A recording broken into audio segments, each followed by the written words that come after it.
আমাদের বোঝার যেমন জায়গা আছে যে আমার মুক্তির লড়াইয়ের শত্রু কারা, দিল্লিকেও বুঝতে হবে যে we are not for sale. আমরা বানের পানিতে ভাইসে আসি নাই। আমাদের লড়াইয়ের হাজার বছরের এক্সাম্পল আছে। আমাদের হাজার হাজার শহীদরা জীবিত আকারে এই মাটিতে চড়ে বেড়ায় শুধুমাত্র সার্বভৌমত্বের জন্য জীবন দেবে বলে।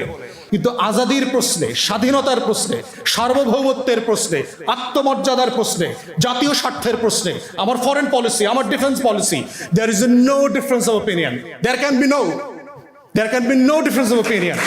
কাম হোয়াট মে, এটা বিএনপি আসুক, জামাত আসুক, অন্য দল আসুক, কোয়ালিশন আসুক। বাংলাদেশে দেখবেন যে বিভিন্ন ফোরামে এবং ইন্টারন্যাশনাল কমিউনিটির সাথে যখন আমরা মিট করি, তখন আমাদেরকে প্রায় জিজ্ঞেস করা হয় যে আওয়ামী লীগকে রাজনীতিতে অথবা নির্বাচনে অংশগ্রহণ করতে না দিলে দেশে স্থিতিশীলতা থাকবে কিনা, নির্বাচন সুষ্ঠু গ্রহণযোগ্য হবে কিনা, এই প্রশ্নগুলোকে ডিল করতে হয়। প্রশ্ন হচ্ছে যে ইতিহাসের পরম্পরা বারবার প্রমাণ করেছে যে আওয়ামী লীগ রাজনৈতিক দলের ডেফিনেশনে পড়ে না। সে হচ্ছে একটা ন্যাশনাল সিকিউরিটি থ্রেট, জাতীয় নিরাপত্তার হুমকি। এবং পৃথিবীর ইতিহাসে এরকম অজস্র ঘটনার এক্সাম্পল দেয়া যাবে। আজকে তো সময় পারমিট করবে না, নাহলে আমি অ্যাটলিস্ট কয়েক শত এক্সাম্পল দেওয়া সম্ভব যে ইভেন ওয়েস্টার্ন কান্ট্রিগুলো যেখানে ম্যাচিওর ডেমোক্রেসি ফাংশন করে, সেই জায়গাগুলোতেও তারা রাজনৈতিক দল নিষিদ্ধ করে দেয়, তারা প্রতিষ্ঠান ব্যান করে দেয়। রাশিয়ার একটা টেলিভিশন আছে 8টি, আপনারা দেখবেন অনেকগুলো ভাষায় এটা অপারেট করে। আমি ইংল্যান্ডে থাকা অবস্থা দেখলাম 8টি ইংল্যান্ডে ব্যান করে দিল। তো ইংল্যান্ড তো ডেমোক্রেসির দেশ না, অনেক মত পথ চর্চা করা যায়। ইরানের একটা টেলিভিশন আছে, প্রেস টেলিভিশন। আমরা একই সময় থাকা অবস্থা, লন্ডনে থাকা অবস্থা দেখলাম যে প্রেস টিভিটা ইংল্যান্ড বন্ধ করে দিল, কোনো ব্রডকাস্ট করা যাবে না। এবং শুধু তাই না, এই টেলিভিশনগুলোতে যারা কাজ করতেন তাদের অনেককে গ্রেফতার করা হয়েছে, তাদেরকে জেলে নেওয়া হয়েছে এবং পার্সোনা নন গ্রাটা করে দেওয়া হয়েছে, দেশ থেকে বসে করে দেওয়া হয়েছে 1-2 দিনের ব্যবধানে। তাহলে এত গণতন্ত্র, এত মত প্রকাশের স্বাধীনতা, এত আইনের শাসন, এত এত এত এত গল্প যেগুলো তারা আমাদেরকে মানবাধিকারের নামে শেখায়, বলে, তারা সেগুলো কেন করলো? একটা মাত্র শুধু কারণ তারা বলেছে যে they pose national security to our sovereignty. তারা আমাদের জাতীয় নিরাপত্তার হুমকি তৈরি করছে। কারণ এই টেলিভিশনগুলোতে যারা কাজ করছে, যারা চাকরি করছে, তারা সাংবাদিকতার কাভারে আসলে ওই সকল দেশের এজেন্সির লোক। এবং এটা খুব কমন প্র্যাকটিস, সারা দুনিয়াতে আছে। এখানে আকবর ভাই আছেন, উনি এইগুলো খুব ভালো জানেন, স্ট্র্যাটেজিক যে জায়গাগুলো আছে, যে কিভাবে এজেন্সি সাংবাদিকতা আড়ালে এমবেডেড কাজটা করে বিভিন্ন দেশে।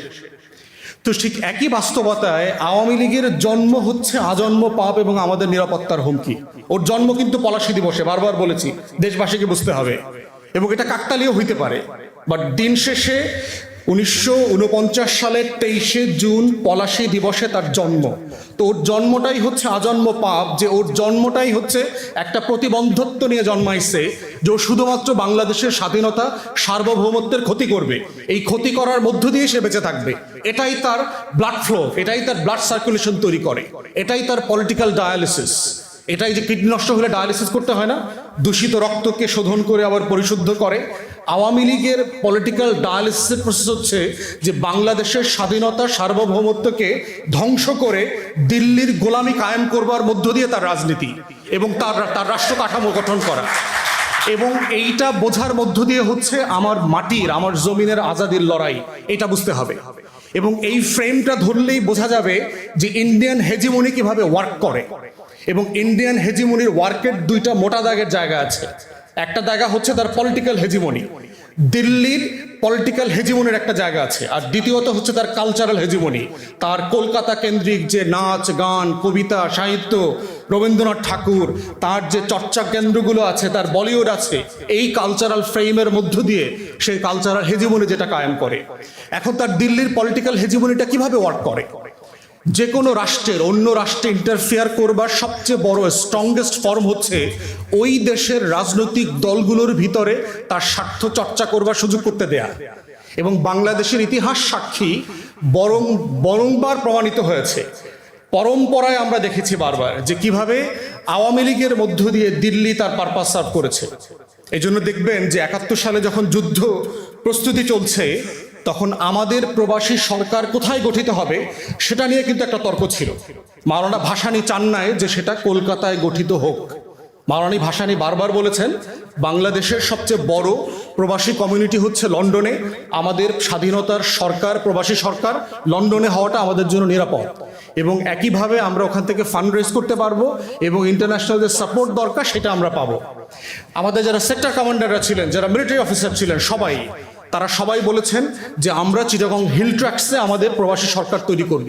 গহীন জঙ্গল আছে, আমাদের আর্মস যেটা দরকার হবে আমরা বিভিন্ন জায়গা থেকে আর্মস ক্যারি করতে পারবো, এবং এই সুযোগটা কাজে লাগায় আমাদের সভারেন্টির যে ফাইট সেটা করা যাবে। কিন্তু দেখেন আমাদের প্রবাসী সরকারটা গঠিত হয়েছে কলকাতায়, এবং সেখানে মাওলানা ভাসানী গেছেন, তাকে কিন্তু ভারত সরকার হাউস অ্যারেস্ট করে রেখেছে, প্রচন্ড রকম সার্ভেলেন্সের মধ্যে রেখেছে। তাহলে দেখেন আমার পুরো আজাদির লড়াইটাকে পর্যন্ত কিভাবে কম্প্রোমাইজ করতে হয়েছে।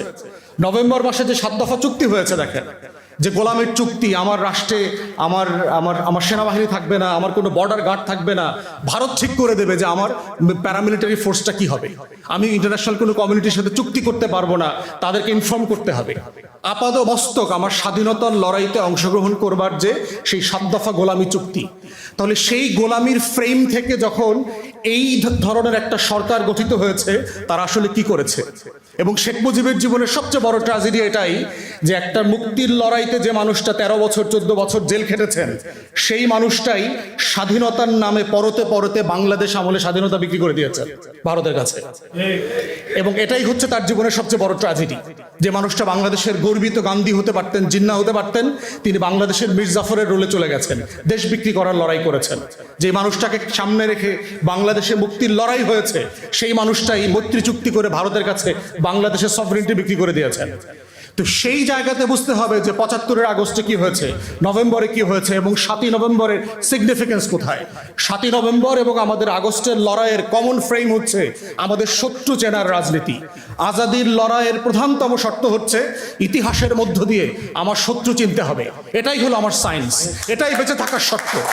এবং একটা রাষ্ট্রের আজাদির শত্রুকে যদি আমরা বারবার চেনার পরে আবার ওই ফাঁদে পড়ি, তাহলে ওই রাষ্ট্রকে বারবার রক্ত দিয়ে, ঘাম দিয়ে, শ্রম দিয়ে, আবু সাইদদের রক্তের উপর দিয়ে বারবার লড়াই করতে হবে, কিন্তু দেশ স্বাধীন থাকবে না। ঠিক একইভাবে দেখেন হায়দ্রাবাদে কি হয়েছে। আজকের ভারত কিন্তু 47-এর ভারত না, ভারত 47-এ এত বড় ছিল না। আজকের আপনার এই যে দেখেন গোয়া দেখেন, জুনানগর দেখেন, হায়দ্রাবাদ দেখেন, সিকিম দেখেন, কাশ্মীর দেখেন, 631টা প্রিন্সলি স্টেট ছিল 47-এ, যারা ইন্ডিয়ান নেগোসিয়েশনে, ব্রিটিশ কলোনিয়াল নেগোসিয়েশনের অংশীদার ছিল না। তাদেরকে সবাইকে অপশন দেওয়া হয়েছিল, তারা যে যেখানে যেতে চায় সেখানে যেতে পারবে, তারা স্বাধীন থাকবার কথা ছিল। তাদেরকে দেখে কি করেছে দেখেন, 47-এর অনওয়ার্ডস ভারত প্রত্যেকটা প্রিন্সলি স্টেটকে দখল করে নিয়েছে, প্রত্যেককে। সর্বশেষ আপনার সিকিম নিয়েছে 75 সালে। কিভাবে নিয়েছে? সিকিম যে কংগ্রেস, ন্যাশনাল কংগ্রেস ছিল, সেই কংগ্রেসের লিডারশিপকে ইনফিল্ট্রেট করে নিয়েছে। সেই লেন্দুক দর্জি কাজে সে সফল হয়েছে, কারণ যেটা ভারতের বলয়ের মধ্যে ছিল। বাংলাদেশ অংশে 2বার সে সাকসেসফুলি ফেল করেছে। 75-এ ফেল করেছে দেশ নিতে, দেশের করায়ত্ত নিতে, এবং 24-এ ফেল করেছে। এবং এটাই আমাদের আজাদির লড়াইয়ের সফলতা বারবার। এবং বাংলাদেশের এই মাটির বিজয়ের ইতিহাস শত শত বছরের ইতিহাস। 13th সেঞ্চুরিতেও এই উত্তর অঞ্চলে দিনাজপুরে যখন মুঘল এম্পায়ার আসছিল, আমাদের বাংলা শাসকরা তাকে যুদ্ধে পরাজিত করেছে এবং চুক্তি করে, সন্ধি চুক্তি করে দিল্লিতে ফেরত পাঠাইছে। অতএব আমাদের বোঝার যেমন জায়গা আছে যে আমার মুক্তির লড়াইয়ের শত্রু কারা, দিল্লিকেও বুঝতে হবে যে we are not for sale, আমরা বানের পানিতে ভাইসে আসি নাই। আমাদের লড়াইয়ের 1000 বছরের এক্সাম্পল আছে। আমাদের হাজার হাজার শহীদরা জীবিত আকারে এই মাটিতে চড়ে বেড়ায় শুধুমাত্র সার্বভৌমত্বের জন্য জীবন দেবে বলে। অতএব সেই জায়গাতে 75 এবং 24-এর অমিলের জায়গাটা হচ্ছে এইখানে, যে আজাদের শত্রু একইভাবে প্রমাণিত হয়েছে। শেখ মুজিব, শেখ পরিবার, আওয়ামী লীগ, দিল্লির গোলামরা পরাজিত হয়েছে। এবং প্রেসিডেন্ট জিয়াউর রহমানের মতো এরকম আরো যারা শহীদ হয়েছেন, সেই রকম আজাদির পক্ষের মানুষরা এসে তখন দায়িত্ব নিয়েছেন। ঠিক একইভাবে 24-এ আওয়ামী লীগ, শেখ পরিবার, শেখ হাসিনা, দিল্লি পরাজিত হয়েছে। ঠিক একইভাবে আবার এই বাংলাদেশপন্থী আপামর জনতা বিজয়ী হয়েছে। এটাই আমাদের আজাদির লড়াইয়ের সিমিলারিটি, কন্ট্রাস্টের জায়গাটা আর কি। এবং ফিউচারের জন্য এটা মাথায় রাখতে হবে আমাদেরকে এবং আমাদের শত্রুদেরকে, যে আগামী দিনগুলোতে আমার এই মুক্তির লড়াইতে কারা সবচেয়ে বড় বাধা হয়ে আসতে পারে, সেই ড্যামগুলোকে আইডেন্টিফাই করতে হবে এবং ভেঙে দেওয়ার জন্য প্রস্তুতি নিতে হবে। প্রশ্ন হচ্ছে, আমরা বিভিন্ন রাজনীতি করি, এখানে বিভিন্ন রাজনৈতিক দলে আছি, কিন্তু আজাদির প্রশ্নে, স্বাধীনতার প্রশ্নে, সার্বভৌমত্বের প্রশ্নে, আত্মমর্যাদার প্রশ্নে, জাতীয় স্বার্থের প্রশ্নে, আমার ফরেন পলিসি, আমার defence policy, there is no difference of opinion. There can be no difference of opinion. Come what may, এটা বিএনপি আসুক, জামাত আসুক, অন্য দল আসুক, কোয়ালিশন আসুক, এই প্রশ্নগুলো হচ্ছে কমন কোয়েশ্চেন। এই প্রশ্নগুলোই হচ্ছে সারা পৃথিবীতে রাষ্ট্রকে রাষ্ট্র হিসাবে বাঁচিয়ে রাখে, জাতিকে জাতি হিসাবে মর্যাদার চোখে নিয়ে যায়। এবং সেজন্যই পশ্চিমা দেশগুলোতে দেখবেন সরকার পরিবর্তন হয়, ক্ষমতা পরিবর্তন হয়, দল পরিবর্তন হয়, কিন্তু যুদ্ধের নীতি পরিবর্তন হয় না। কোন দেশে গিয়ে কার কাছ থেকে তেল চুরি করবে, গ্যাস চুরি করবে, সেখানে দেখবেন পুরো কংগ্রেস, পুরো house of parliaments agree to the position. এবং এটাই হচ্ছে জাতিসত্তার আজাদির প্রশ্ন।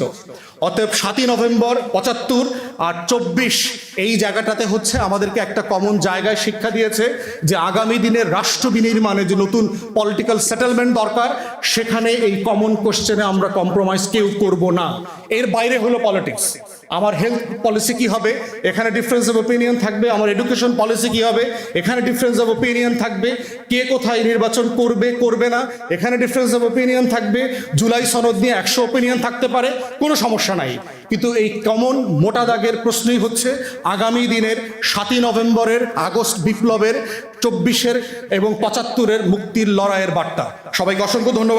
পরবর্তী সংবাদ দেখার জন্য আমন্ত্রণ এবং সাবস্ক্রাইব করে বার্ড নিউজের পাশে থাকুন।